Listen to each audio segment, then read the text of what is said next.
bottoms on pills. I've had bottoms on Coke. I've had bottoms on alcohol because I've stopped the others. I'm not sure if my bottom on alcohol was worse, but I'll fast forward. I was living on 92nd between Park and Lex in a brownstone. And in my refrigerator, I had a bottle of Bailey's Irish Cream. In the freezer was a bottle of Stoli. On the door of the refrigerator was a stale carton of milk, because I had to have milk for my coffee. Good, yeah. I don't think there was anything else in that fridge. And I remember I found out that you can call a liquor store and have them deliver. That was unbelievable. Unbelievable. Yeah.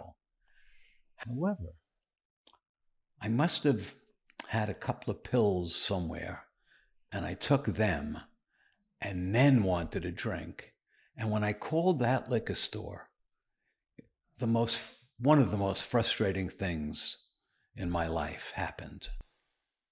He couldn't understand what I was ordering because I was slurring my words.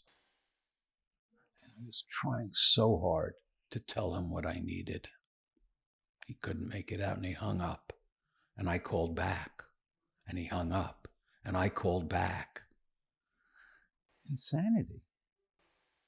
Insanity. My life is so different today. Was that a bottom? One of them. So did you stop at that point? No. So, I mean, you did a little bit more. So what led to your deciding that you had enough? I was in a group therapy, if you will, for addicts.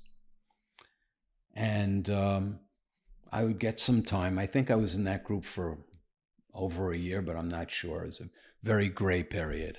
I would get some time, and then I would go back out, maybe for a day, maybe for a week. And one of the times that I went back out, I had I guess you'd call it a call girl, come to my apartment, because this way I didn't have to walk. I didn't really have to talk as long as I was paying. And she came, and I had pills in one hand and a bottle in the other. I swallowed the pills, swashed them down with whatever it was I was drinking at the time. And then a couple of days later, I went to my group. And one of the prerequisites for the group was that you had to be clean and sober. And we would go around the room and we'd say what we said. One of the other guys in the group, he said, "Ernie, you're lying." "What are you talking about?" He said, and I don't remember her name, but he mentioned her name. He said, "I had this girl so-and-so to my place, and she was telling me a story about this guy that was going to kill himself. He took a handful of pills, swallowed it down with half a bottle of vodka. She was worried about him. He passed out. She wasn't sure if he was dead, and she left. And she said something about where he lived, or something that I knew it was you. So you've been lying to all of us." And I broke down. And this group was in a place that had a connection to